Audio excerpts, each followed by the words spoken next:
ஹல்லேலூயா, ஹல்லேலூயா, அல்லேலூயா. பிதாவாகிய தேவனாலும் கர்த்தராகிய இயேசு கிறிஸ்துவினாலும் உங்களுக்கு கிருபை, இரக்கமும் சமாதானமும் உண்டாவதாக. அல்லேலூயா.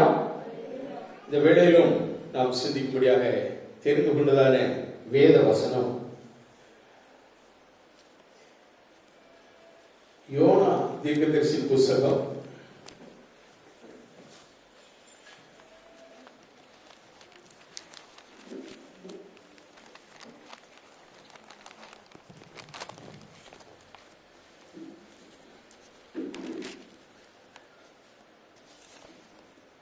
3ஆம் அதிகாரம் 9வது வசனத்தை நாம் வாசிப்போம்.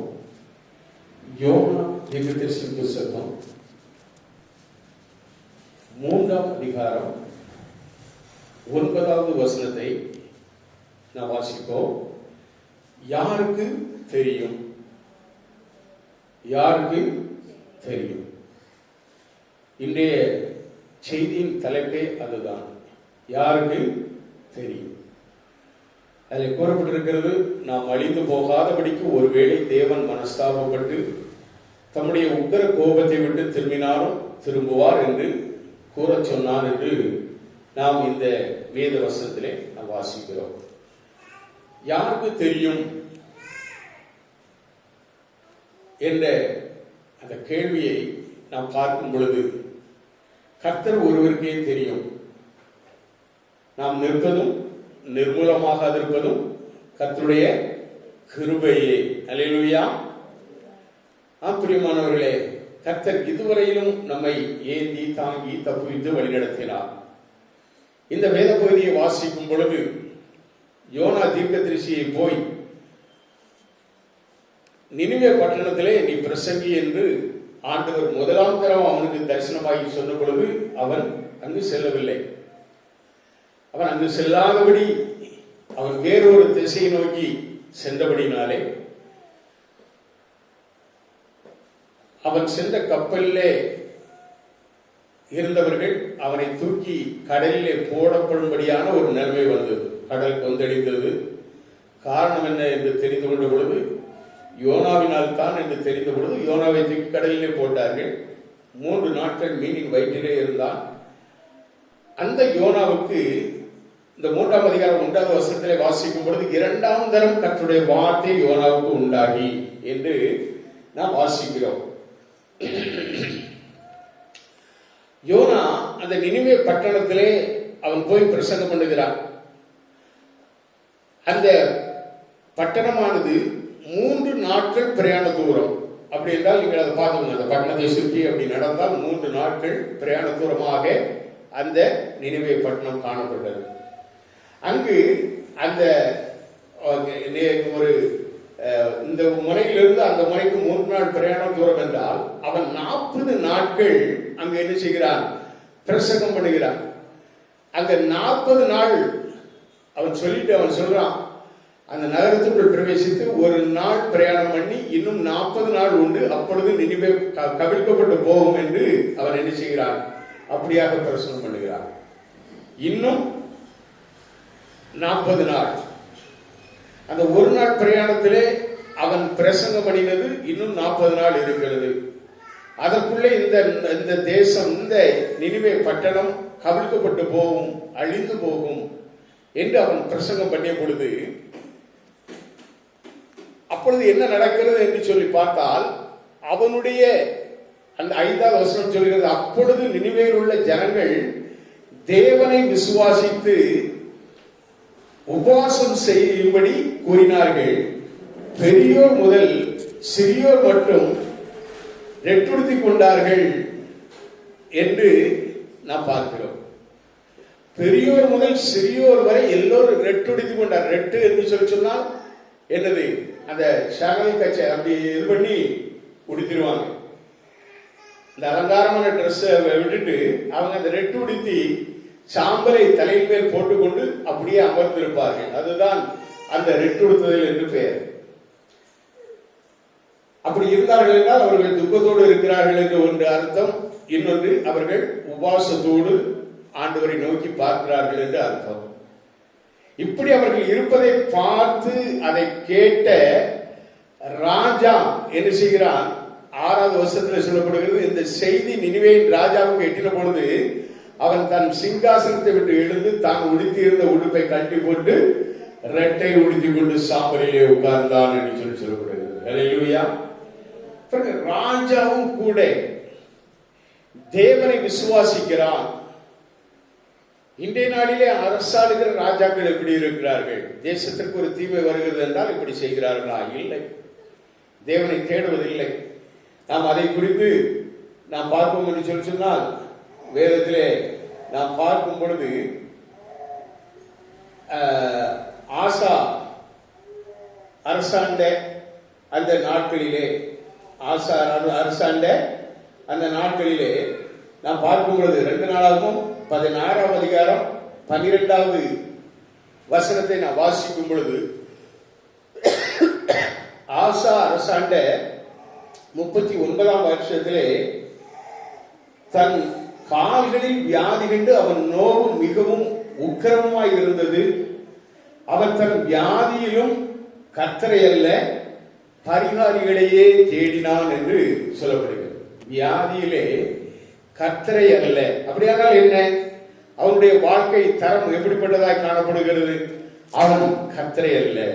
ஆனால் அந்த ஆசாவை குறித்து நாம் வேறொரு இடத்திலே நாம் பார்ப்போம் என்று சொன்னால், அங்கு நாம் பார்க்கும் பொழுது அவன் எப்படி அந்த முந்தைய வசனங்களிலே நாம் வாசிக்கும் பொழுது அவன் ஒரு சிறப்பான ஒரு காரியத்திலே தான் அவன் செய்து கொண்டிருந்தான். அந்த 12ஆம் அதிகாரத்திலே முதல் வசனத்தை நாம் வாசிப்போம் என்று சொன்னால், 2வது வசனத்திலே வாசிப்போம் என்று சொன்னால், அவர்கள் கர்த்தருக்கு விரோதமாய்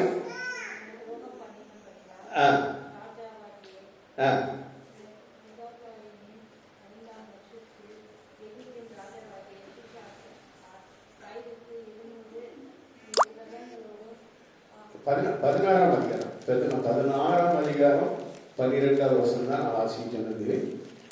16ஆம் அதிகாரம்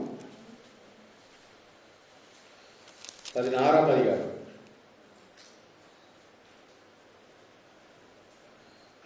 இப்ப 14:2 வாசிக்கும் பொழுது, ஆசா தன் தேவனாகிய கர்த்தரின் பார்வைக்கு நன்மையும் செம்மையுமானதை செய்தான்.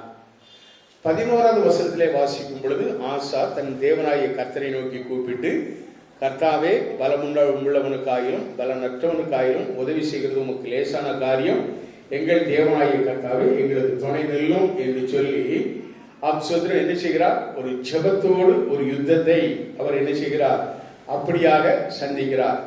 ஆனால் யுத்தம் கர்த்தருடையது என்பதை 15வது வசனத்திலே நாம் 15ஆம் அதிகாரத்திலே நாம் பார்க்கும் பொழுது, யுத்தம் அவர்கள் அல்ல கர்த்தரே செய்கிறார் என்பதை சோத்திரம் தீர்க்கதரிசியாகிய அசரியாவின் மேல் ஆவியானவர் இறங்கினபடினாலே அவன் சொல்கிறான். அவன் 15ஆம் அதிகாரம் 2வது வசனத்திலே வாசிக்கும் பொழுது, யூதாவின் பென்யமீன் கோத்திரங்களின் சகல மனுஷரே, ஆஷாவே கேளுங்கள், நீங்கள் கர்த்தரோடு இருந்தால் அவர் உங்களோடு இருப்பார், நீங்கள் அவரை தேடினால் உங்களுக்கு வெளிப்படுவார், அவர்களை விட்டீர்களாயில் அவர் உங்களை விட்டு விடுவார் என்று சொல்லி அப்படியாக அவன் என்ன செய்கிறார்?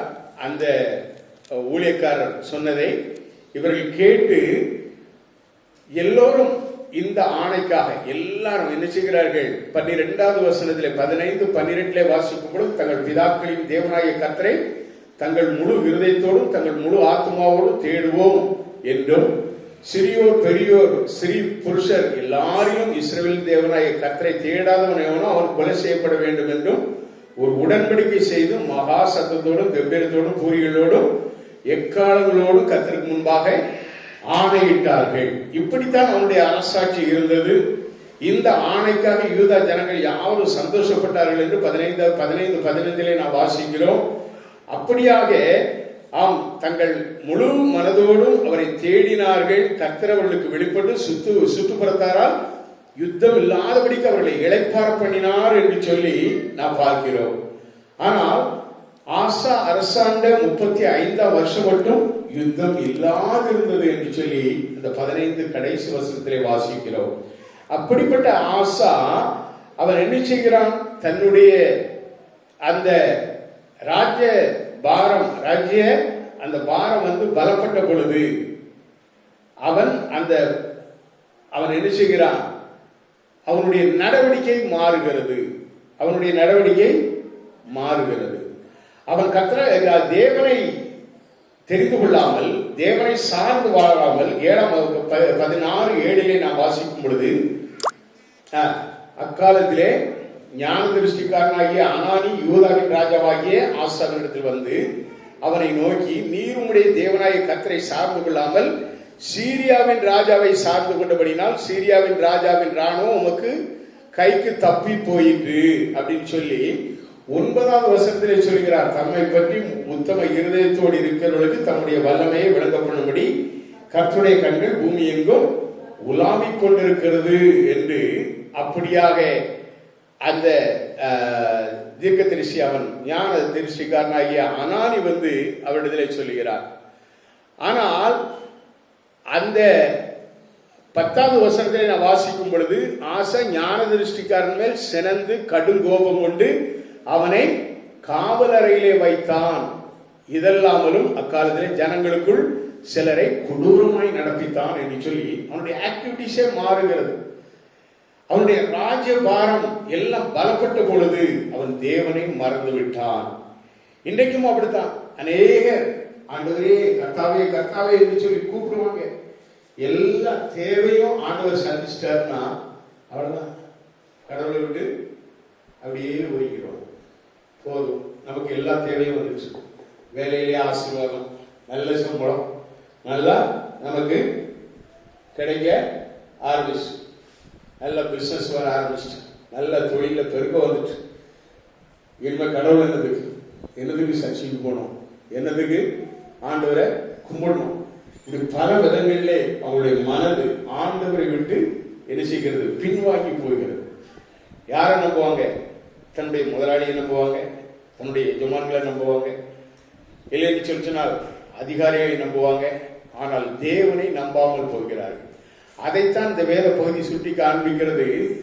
ஆசா தான் அரசாண்ட 39ஆம் வருஷத்திலே 16-12 2 நாளாகவும் 16-12 தன் கால்களில் வியாதி கண்டு அவன் நோவும் மிகவும் உக்கிரமாய் இருந்தது. அவன் தன் வியாதியிலே என்ன செய்யல, கர்த்தரை எல்லாம் பரிகாரிகளையே தேடினான்.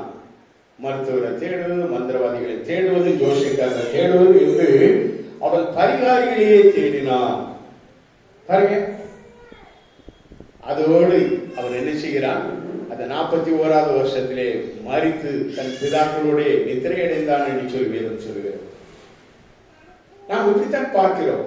ஆனால் இங்கு இந்த ராஜா அவர் சொல்லுகிறார், யாருக்கு தெரியும், யாருக்கு தெரியும் என்று சொல்லி அவர் சொல்ற, ஒருவேளை ஆண்டவர் நினைச்சுவார் நம்முடைய உக்கிர கோபத்தில் இருந்து மனம் திரும்பி நம்மை ரட்சிப்பார் என்று சொல்லி எல்லா ஜனங்களுக்கும் அவர் நினைச்சுகிறார், கட்டளை கொடுக்கிறார். எல்லா ஜனங்களையும் நோக்கி நீங்கள் என்ன செய்யுங்கள், கர்த்தரை நோக்கி பாருங்கள், எல்லாரும் உபவாசம் பண்ணுங்க, ஆடு மாடு எல்லாம் என்ன செய்யணும், ஆண்டவரை தேட வேண்டும். நான் சொல்லுகிறான் பாருங்க, நாம் அழிந்து போகிறவர்களுக்கு ஒருவேளை தேவன் மனஸ்தாபப்பட்டு தம்முடைய உக்கிர கோபத்தை விட்டு திரும்பினாலும் திரும்புவார் என்று கூற சொன்னால், அவர்கள் தங்கள் பொல்லாத வழியை விட்டு திரும்பினார்கள் என்று தேவன் அவருடைய கிரியைகளை பார்த்து தாம் அவர்களுக்கு செய்வேன் என்று சொல்லியிருந்த தீங்கை குறித்து மனஸ்தாபப்பட்டு அதை செய்யாதிருந்தார் என்று நாம் பார்க்கிறோம்.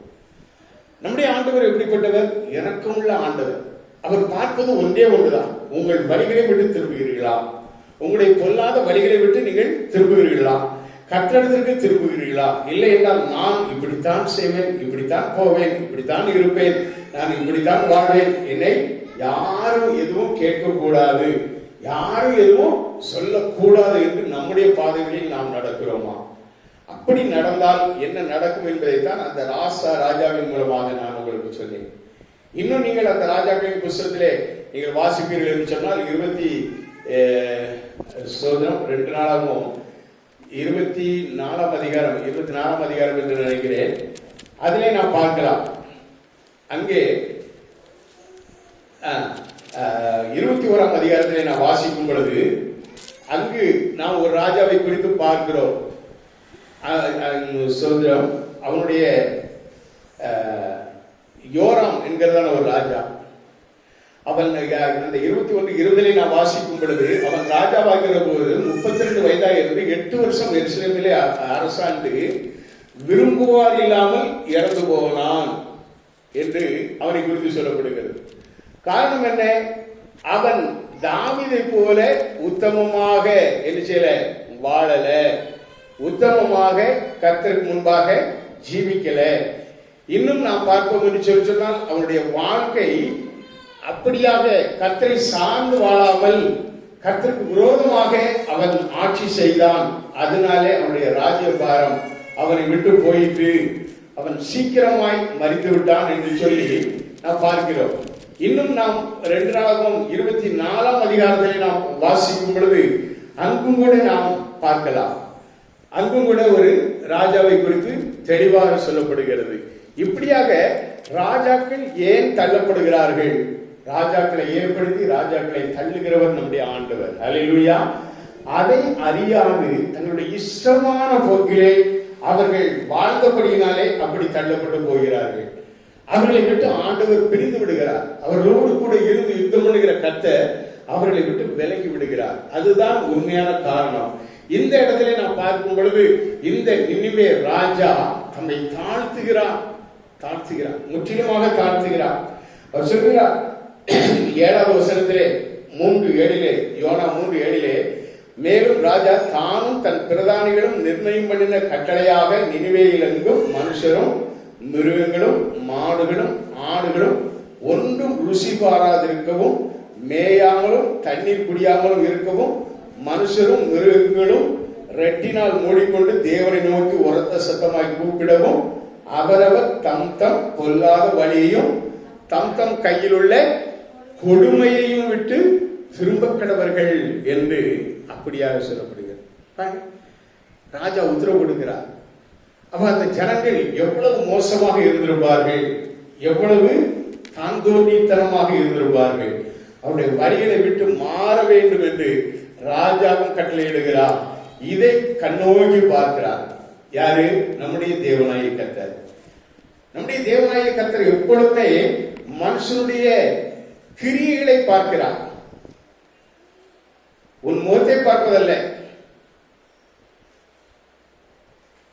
உன்னுடைய கிரியைகளை பார்க்கிறார். நீ எப்படி நீ ஆண்டவரை தேடுகிறார்.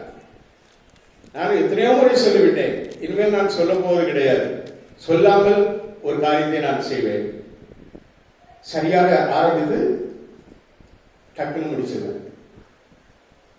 நீங்க வந்தாலும் சரி வராட்டாலும் சரி, இந்த மாதிரி என்னுடைய பாங்கு அப்படித்தான் இருக்குன்னு சொல்ல மாட்டேன். எத்தனை மணிக்கு தான் ஆராதனை நான் வாயத்திறந்து சொல்லவே மாட்டேன். இஷ்டத்துக்கு நீங்க வருகிறீங்க. உங்களிடத்துல என்னதில்லை, ஒரு திடமான நம்பிக்கை இல்லை, ஸ்திரமான வாழ்க்கை இல்லை.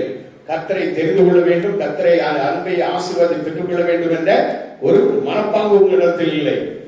அப்படினாலே ஆராதனை நடக்கும், ஆனால் அதிலே நீங்கள் எத்தனை பேர் உண்மையாய் பங்கு கொள்கிறீர்கள் என்பதை குறித்துதான் ஆண்டவர் பார்ப்பார். ஆண்டவர் பார்ப்பது உங்கள் இருதயத்தை பார்க்கிறார். இன்னொரு பக்கத்தில் எஸ்தரின் புஸ்தகத்திலே நான் வாசிக்கும் பொழுது, எஸ்தரின் புஸ்தகத்தை நான் வாசிக்கும் பொழுது அங்கு எஸ்தரின் புஸ்தகம்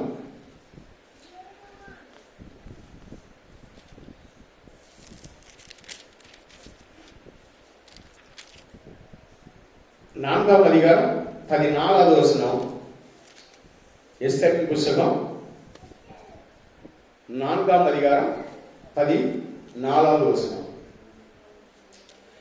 நீ இந்த காலத்திலே மௌனமாய் இருந்தால் யூதருக்கு சகாயமும் ரட்சிப்பும் வேறொரு இடத்திலிருந்து எழும்பும்.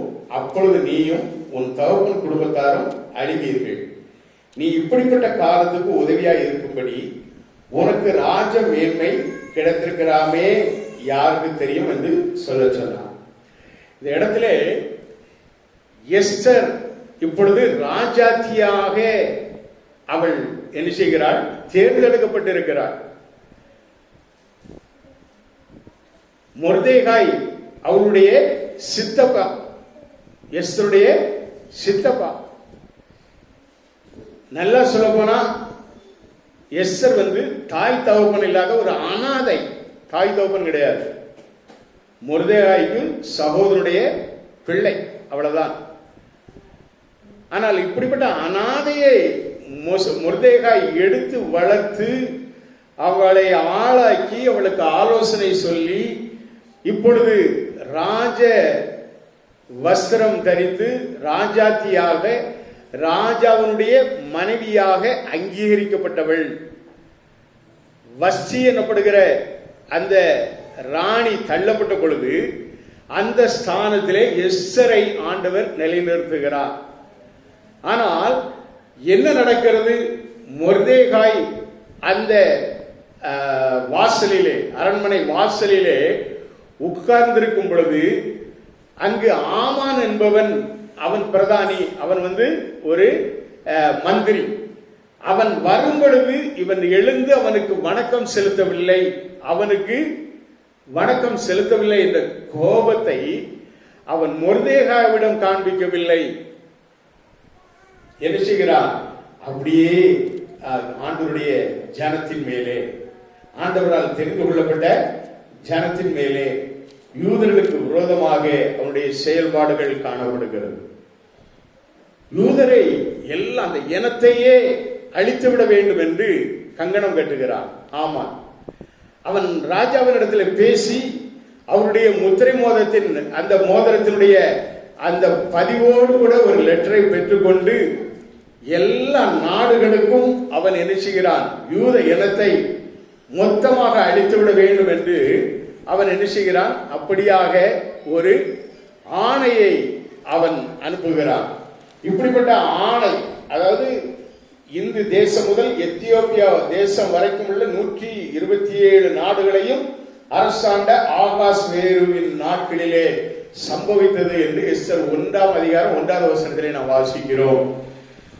பாருங்க, அத்தனை நாடுகளிலும் உள்ள யூதர்களை அழித்து விட வேண்டும் என்று சொல்லி இந்த ஆமான் கங்கணம் கட்டி அப்படியாக லெட்டரை அனுப்புகிறான். ஒவ்வொரு நாட்டிற்கும் அனுப்பி யூத ஜனங்களை மொத்தமாக அழித்து விட வேண்டும் என்று அவன் எத்தனித்த வேளையிலே மொர்தெகாய் ரெட்டுடுத்தியவனாய் அவனும் சில யூதர்களுமாய் அமர்ந்திருக்கிறார்கள். இந்த செய்தி எஸ்தரிடத்திலே போன உடனே எஸ்தர் என்ன செய்கிறார்? தன்னுடைய தாதிமாரிடத்திலே அவனுக்கு ஒரு வஸ்திரத்தை கொடுத்து அந்த ரெட்டை களைந்து போட்டு வஸ்திரத்தை கொடுத்து சொல்கிறான். ஆனால் அவன் அதை செய்யவில்லை. அவன் என்ன செய்கிறான்? சுதந்திரம், நீ இப்படிப்பட்ட மேன்மையில இருக்கிறாய் என்று நீ நினைக்காதே. நீ இந்த காலத்திலே மௌனமாக இருந்தால் யூதருக்கு சகாயமும் ரட்சிப்பும் வேறொரு இடத்திலிருந்து எழும்பும். உனக்கு கொடுத்திருக்கிற மேன்மை நிறைய பேர் இன்றைக்கு நாம் பார்க்கிறோம். ஆண்டவர் உங்கள் ஒவ்வொருக்கும் ஒரு மேன்மையை கொடுத்திருக்கிறார். சில பேருக்கு ஜெபிக்க கிருபை தந்திருப்பார். நீ இந்த காலத்தில், இந்த கொரோனா காலத்திலே ஜெபிக்க உனக்கு கிருபை தந்தாரா? ஜெபி. எவ்வளவு ஜெபிக்க வேண்டுமோ அவ்வளவு ஜெபித்து ஆண்டவருடைய இரக்கத்தை உனக்கு மாத்திரமல்ல, உன்னை சார்ந்தவர்களுக்கு, உன் அண்டையில் இருக்கிறதான மக்களுக்கெல்லாம் கிடைக்கும்படி செய். இதுதான் உனக்கு கொடுத்திருக்கிற மேன்மை. சிலருக்கு வருமானம் இருக்கும், ஆனா கையை சிக்குன்னு மூடிக்கிட்டு இருப்பாங்க. நம்ம கோடி சகோதரர் மாதிரி எவ்வளவு வருமானம் வந்தாலும் ஒன்று கொடுக்காதபடி பல்ல கடிச்சுக்கிட்டு இருக்கக்கூடிய இது கர்த்தருக்கு கொடுக்க வேண்டும். உனக்கு கிடைத்திருக்கிற அந்த மேன்மை, ஒருவேளை அந்த மேன்மையிலிருந்து தள்ளப்பட்டால் உன்னுடைய நிலைமை என்னாகும் யோசிப்பார். கர்த்தர் உன்னை நல்ல ஒரு ஸ்தானத்தில் வைத்திருக்கிறார்களா, அந்த ஸ்தானத்தில் இருக்கும்போது நீ என்ன செய்ய வேண்டும் என்பதை கர்த்தர் உன்னோடு கூட பேசியும் நீ செய்யாது இருக்கிறார். அதுதான் தவறான வாழ்க்கை. கர்த்தர் ஒவ்வொரு சிலவங்களுக்கு நல்ல தொழில் இருக்கும், தொழில் இருக்க நேரமெல்லாம் என்ன செய்வாங்க? ஆண்டவரை தேட மாட்டாங்க, ஆண்டவருக்கு சரியா மரியாதை கொடுக்க மாட்டாங்க. தேட வேண்டிய காலம், நீ அந்த மேன்மை உள்ள காலத்தில் நீ தேட வேண்டும். கர்த்தர் உன்னை அதற்குத்தான் மேன்மையாக்கி வைத்திருக்கிறார். ஒவ்வொருத்தருக்கும் ஒரு மேன்மை உண்டு. சிலவங்களுக்கு நல்ல டைம் இருக்கும், அந்த டைமை பயன்படுத்தி 4 பேருக்கு நீ ஆண்டவருடைய வார்த்தையை சொல். ஒவ்வொருத்தருக்கும் ஒவ்வொரு மேன்மையை கொடுத்திருக்கிறார். அதைத்தான் இங்கே சொல்கிறார். நீ இந்த காலத்திலே மௌனமாய் இருந்தால், நீ இந்த காலத்திலே நீ எதுவும் செய்யாதபடி நீ சிக்கன நீ உன் பாட்டில் உன்னை நீயே மட்டும் அப்படி பாதாதுக்கு நீ இருந்த அப்படின்னு சொன்னா, யூதருக்கு சகாயமும் ரட்சிப்பும் வேறொரு இடத்திலிருந்து எழும்பும், அப்பொழுது நீயும் உன் வீடு உன் தகப்பன் குடும்பத்தாரும் அழிவீர்கள் என்று சொல்லிவிட்டு நீ இப்படிப்பட்ட காலத்திற்கு உதவியாயிருக்கும்படி உனக்கு ராஜ மேன்மை கிடைத்திருக்கலாமே, யாருக்கு தெரியும்? ராஜ மேன்மை, இந்த ராஜ மேன்மை உனக்கு எதுக்காக கொடுக்கப்பட்டது? அதை நீ அறிந்து கொள்ள வேண்டும். இந்த ராஜ மேன்மை கிடைத்த காலத்திலே நீ செய்ய வேண்டியது என்ன? உனக்கு இருக்கிறதை, உன்னிடத்தில் இருக்கிற தாளந்தை நீ அதை சரியாக பயன்படுத்த வேண்டும். யாருக்கு தெரியும்? உன்னை கொண்டு ஆண்டவர் பல பேரை ரட்சிக்கலாமே என்பதுதான் அந்த வசனம். உன்னை கொண்டு யூத ஜாதியை ரட்சிக்கலாமே என்பதுதான் அந்த வார்த்தை. யாருக்கு தெரியும் என்று சொல்ல சொன்னான் என்று சொல்லி பார்க்கிறோம். யாருக்கு தெரியும்? கர்த்தர் ஒருவருக்கே தெரியும். உன்னை எப்படி வைத்திருக்கிறார், உன்னை கொண்டு ஆண்டவர் என்ன செய்ய சித்தமா இருக்கிறார் என்பது கர்த்தருக்கே தெரியும். நீ உன்னை பூரணமாக நீ ஆண்டவரிடத்தில் அர்ப்பணித்துப்பா, முற்றிலுமாக உன்னை அர்ப்பணித்துப்பா, என்னுடைய உடல் பொருள் ஆவி எல்லாம் ஆண்டவருக்கு என்று நீ அர்ப்பணித்துப்பா, கர்த்தர் உன்னை பயன்படுத்துவான். நீ உன்னை எந்த நிலைமையில வைக்க வேண்டும் என்பது ஆண்டவருக்கு தெரியும். உன்னை ராஜ மேன்மையிலும் கூட ஆண்டவர் வைக்க அவராலே கூடும். அப்படித்தான் தாவீதை வைத்தார். தாவீதை குறித்து பார்க்கும் பொழுது சோதரம் நாம் பார்க்கிறோம். Glory to God. ராஜாக்களின் புத்தகத்திலே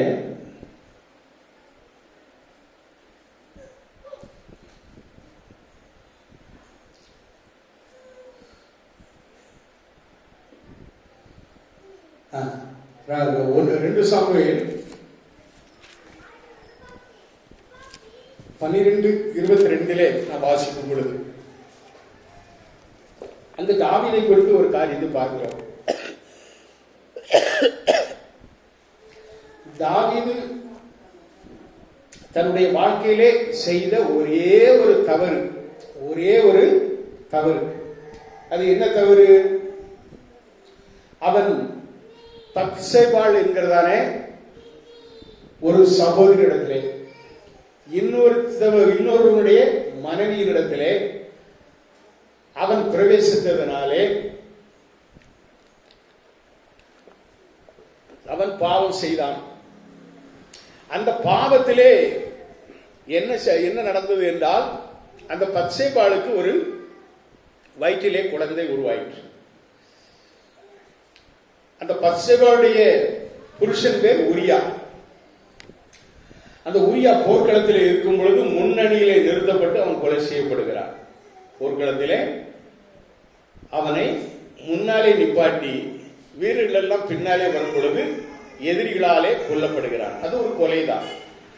இப்படிப்பட்ட செயல்களை அவன் அந்த பத்சேபாள் மேல் கொண்ட ஆசையினாலே செய்ததினாலே ஆண்டவருக்கு கடும் கோபம் வருகிறது. அந்த கோபத்தினாலே ஆண்டவர் என்ன செய்கிறார்?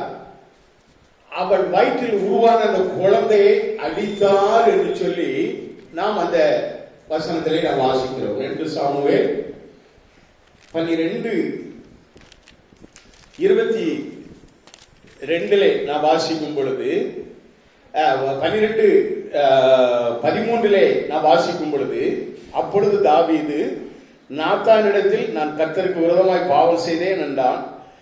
நாத்தான் தாவீதை நோக்கி, நீ சாகாதபடிக்கு கர்த்தர் உன் பாவம் நீங்க செய்தார் அப்படின்னு சொல்லிட்டு சொல்றான்.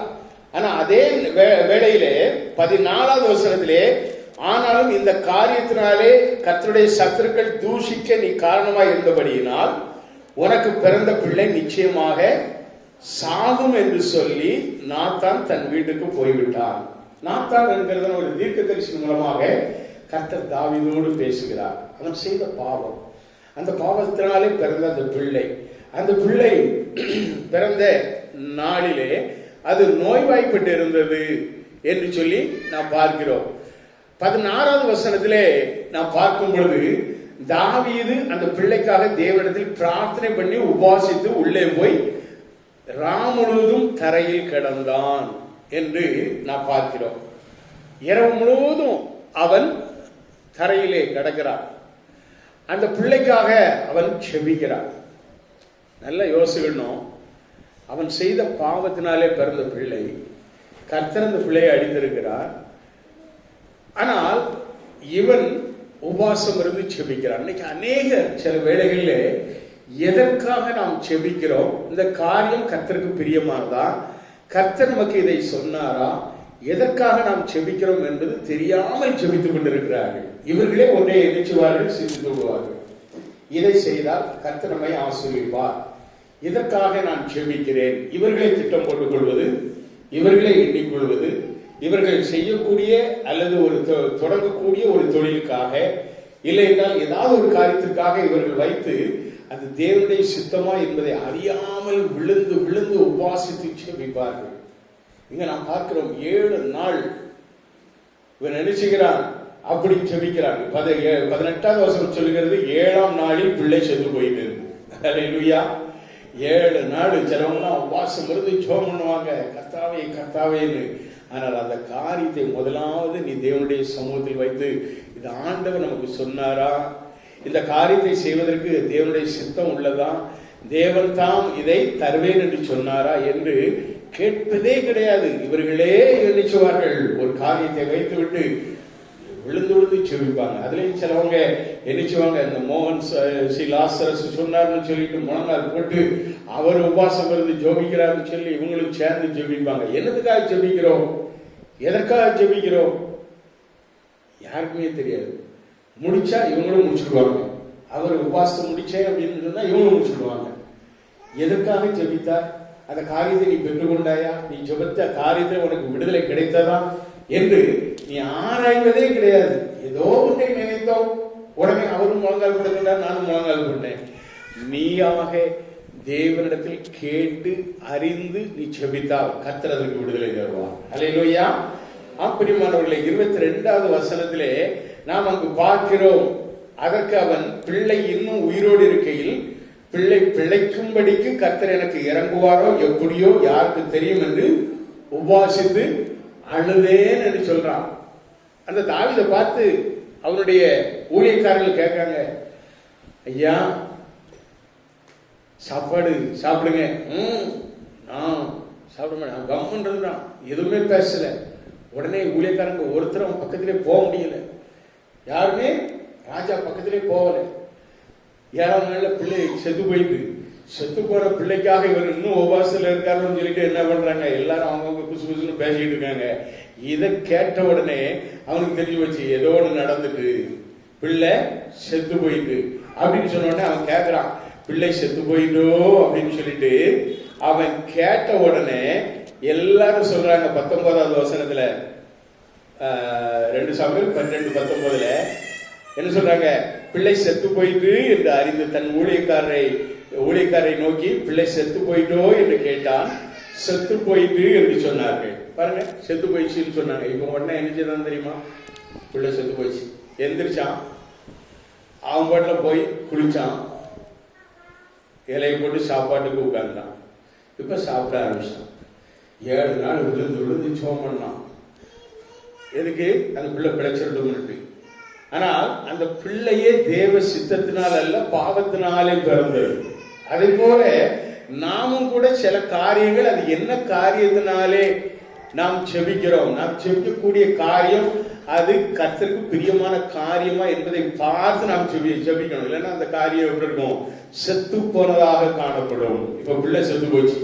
அவன் சொல்றான், ஊழியக்காரங்கெல்லாம் கேட்காங்க, என்ன ஐயா 7 நாள் விழுந்து விழுந்து உபாசித்து நீ என்ன செய்தீரு, செபிச்சுக்கிட்டு இருந்தீரு, இப்போ பிள்ளை செத்து போயிடுச்சுன்னு சொன்ன உடனே கொஞ்சம் கூட துக்கம் இல்லாம எழுந்து உட்கார்ந்து என்ன செய்தீரு, சாப்பிட உட்காந்துட்டு, குளிச்சுட்டு உட்கார்ந்து சாப்பிட உட்காந்துட்டீருன்னு அவர்கிட்ட கேட்கும்போது அப்பதான் அவன் சொல்றான், பிள்ளை உயிரோடு இருக்கும்போது ஒருவேளை பிழைக்குமோ பிழைக்காதோ என்று சொல்லி ஆண்டவரத்துல நான் என்ன சொன்னேன், ஜெபம் பண்ணேன். செத்து போச்சு. இப்போ அதால இப்ப என்ன செய்ய முடியாது. அவன் சொல்றான் 23வது வசனத்திலே, அது மரித்திருக்கிற இப்போது நான் உபவாசிக்க வேண்டியது என்ன? இனி நான் அதை திரும்பி வர பண்ணக்கூடுமோ? நான் அதனிடத்திற்கு போவேனே அல்லாமல் அது என்னிடத்திற்கு திரும்பி வரப்போவதும் இல்லை அப்படின்னு சொல்லிட்டு அவன் அதை சொல்றான்.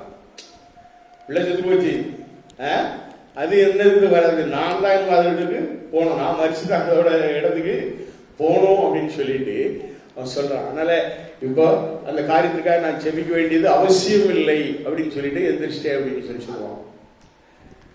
அதனால சொல்றாரு, யாருக்கு தெரியும், ஒருவேளை அந்த பிள்ளை பிழைக்குமோ பிழைக்காதோ என்று சொல்லி அவன் என்ன செய்கிறான், அந்த பிள்ளைக்காக அவன் பரிதாபப்பட்டு தான் அவனுடைய ஜெபம் இருந்தது. ஒருவேளை என்றுதான் அவன் அந்த ஜெபத்தை ஏறெடுத்தான். அருமையான தேவனுடைய பிள்ளைகளே, நம்முடைய வாழ்க்கையிலே நாம் எப்படி காணப்படுகிறோம், நம்முடைய ஜெபம் ஆண்டவருக்கு பிரியமாக காணப்படுகிறதா, யாருக்கு தெரியும் என்று சொல்லி அவங்க சொல்ற ஒருவேளை கிடைச்சாலும் கிடைக்கும், கிடைக்காம போகும். இப்படித்தான் நிறைய பேர் இன்னைக்கு என்ன செய்றாங்க, ஜெபத்துல இந்த வேலை கிடைச்சாலும் கிடைக்கும், கிடைக்காமலும் போகும். ஒரே தீர்மானம் வேண்டும், ஆண்டவருக்கு பிரியமானது, ஆண்டவர் எனக்கு இதை தருவார் என்ற விசுவாசத்தோடு நீ எதை ஜெபிக்கிறாயோ, விசுவாசத்தினால் நீங்கள் எதை கேட்கிறீர்களோ அதை என்ன செய்வீர்கள், பெற்றுக்கொள்வீர்கள். அப்படித்தான் வேதம் நமக்கு சொல்லுகிறது. அருமையான தேவனுடைய பிள்ளைகளே, இந்த இடத்துல 3 சம்பவங்களை நாம் பார்த்தோம். முதலாவது, ராஜா கர்த்தரை நம்பினார், அவனோடு இருந்த ஜனங்களும் கர்த்தரை நம்பினார்கள். எஸ்தர் தனக்கு கிடைத்த அந்த மேன்மையை அவள் என்ன செய்தாள், அவன் சொல்ற முருதையை பார்த்து சொன்னாள், எல்லாரும் யூத ஜனங்கள் எல்லாரும் உபவாசம் இருந்து 3 நாட்கள் ஜெபம் பண்ணுங்கள், நான் அப்பொழுது ராஜாவினிடத்தில் பிரவேசிப்பேன். ராஜாவினிடத்தில் அனுமதியின்றி பிரவேசித்தால் கொலை செய்யப்படுவார்கள், அதனாலே நான் ராஜாவினிடத்தில் பிரவேசிப்பேன் என்று சொல்லி இவர்கள் எல்லாரும் உபாசித்து ஜெபித்த பொழுது அவள் ராஜ அரண்மனைகளே போய் ராஜாவை சந்திக்கிறார்.